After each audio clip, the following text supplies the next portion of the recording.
श्री शिवाय नमस्तुभ्यम। हर हर महादेव। दोस्तों, प्रदोष व्रत हर महीने की शुक्ल और कृष्ण पक्ष की त्रयोदशी तिथि को आता है। यह व्रत माता पार्वती और भगवान शिव को समर्पित है। इसी के साथ दिसंबर के महीने में भी 2 व्रत रखे जाएंगे। यह व्रत शिव जी को प्रसन्न करने के लिए सबसे महत्वपूर्ण माना जाता है। ऐसी मान्यता है कि इस व्रत करने वालों को सुख समृद्धि की प्राप्ति होती है। ऐसे ही दिसंबर के महीने में 2 प्रदोष व्रत आएंगे। तो आइए जानते हैं दिसंबर महीने का पहला प्रदोष व्रत कब रखा जाएगा। पंचांग के अनुसार त्रयोदशी तिथि का आरंभ 2 दिसंबर को दोपहर में 3:57 पर होगा और 3 दिसंबर को दोपहर में 12:23 तक त्रयोदशी तिथि रहेगी। प्रदोष व्रत को लेकर नियम है कि जब त्रयोदशी तिथि प्रदोष काल में हो तो उस दिन प्रदोष व्रत किया जाता है। ऐसे में 2 दिसंबर को प्रदोष काल में त्रयोदशी तिथि रहेगी तो 2 दिसंबर मंगलवार को ही प्रदोष व्रत किया जाएगा। इस दिन मंगलवार है तो इसे भौम प्रदोष व्रत कहा जाएगा। आइए अब जानते हैं प्रदोष व्रत पूजा का मुहूर्त। 2 दिसंबर शुभ चौगड़िया शाम में 4:39 से रहेगा और शाम में 6:02 तक रहेगा। 2 दिसंबर को अमृत चौगड़िया शाम में 6:02 से 7:39 तक रहेगा। आइए अब जानते हैं भौम प्रदोष व्रत की पूजा विधि। इस दिन सुबह जल्दी उठकर स्नान करें और स्वच्छ वस्त्र पहनकर व्रत का संकल्प लें। इसके बाद सूर्य को जल अर्पित करके व्रत का संकल्प लें। फिर शाम के समय यानी प्रदोष काल की पूजा की तैयारी करें। शाम के समय शिवालय में यानी शिव मंदिर में जाएं और भगवान शिव का दूध और जल से अभिषेक करें। इसके बाद शिवलिंग पर बेलपत्र, फूल, धतूरा आदि सभी सामग्री अर्पित करें। इसके बाद भगवान शिव के मंत्रों का जप करें और इसके बाद भगवान को भोग लगाकर उनकी आरती करें। सभी को प्रसाद देकर व्रत का पारण करें।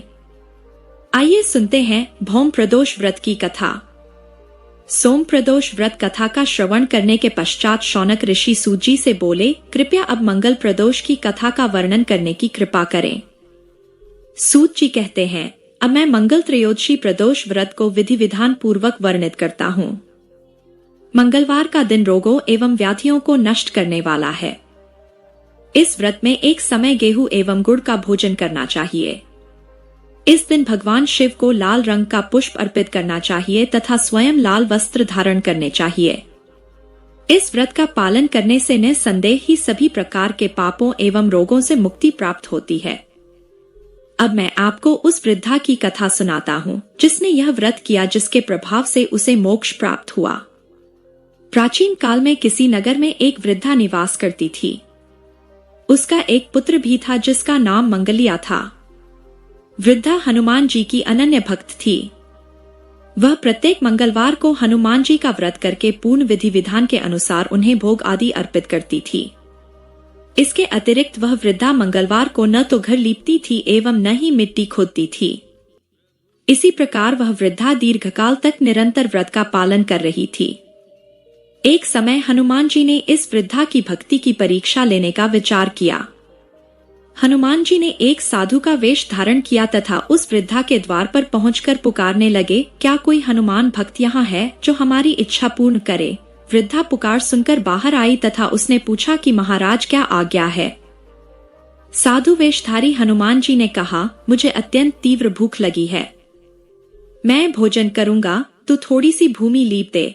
वृद्धा असमंजस में पड़ गई तथा साधु जी से निवेदन करते हुए बोली कि हे महाराज, लीपने तथा मिट्टी खोदने के अतिरिक्त आप जो भी आज्ञा करेंगे मैं वह करने को तैयार हूँ। साधु ने 3 बार परीक्षा करने के उपरांत कहा, तू अपने पुत्र को लेकर आ, मैं उसे लिटाकर उसकी पीठ पर अग्नि प्रकट करके भोजन पकाऊंगा। यह सुनकर वृद्धा व्यथित हो उठी, किंतु वह साधु को वचन दे चुकी थी। अतः अपने वचन का पालन करने हेतु उसने अपने पुत्र मंगलिया को साधु महाराज को सौंप दिया। किंतु साधु रूपी हनुमान जी उस वृद्धा की और परीक्षा लेना चाहते थे। अतः उन्होंने उस वृद्धा को स्वयं ही अपने हाथों से मंगलिया को उल्टा लिटाकर उसकी पीठ पर अग्नि दहन करवाई। अग्नि दहन करके व्याकुल मन से वृद्धा अपने घर के अंदर चली गई। भोजन पकाने के उपरांत साधु ने वृद्धा को बुलाकर कहा, तू भी मंगलिया को बुला ले ताकि वह भी आकर भोग लगा ले। वृद्धा ने अश्रुपूर्ण नेत्रों से कहा, उसका नाम लेकर अब आप मेरे हृदय को और अधिक कष्ट प्रदान न करें। किंतु साधु महाराज वृद्धा से अपने पुत्र को पुकारने का हठ करने लगे।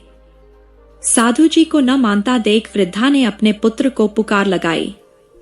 उसके पुकारते ही मंगलिया तत्क्षण हंसते खिलते दौड़ा चला आया। मंगलिया को सकुशल देखकर वृद्धा को अत्यंत हर्ष एवं आश्चर्य हुआ।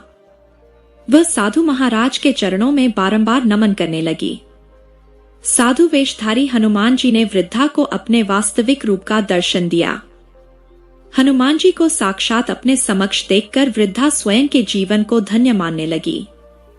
इस प्रकार मंगल प्रदोष व्रत के फलस्वरूप उस वृद्धा का कल्याण हो गया। बोलो शंकर भगवान की जय। बोलो बजरंग बली की जय। तो दोस्तों, इस वीडियो को लाइक करें और चैनल को जरूर सब्सक्राइब करें।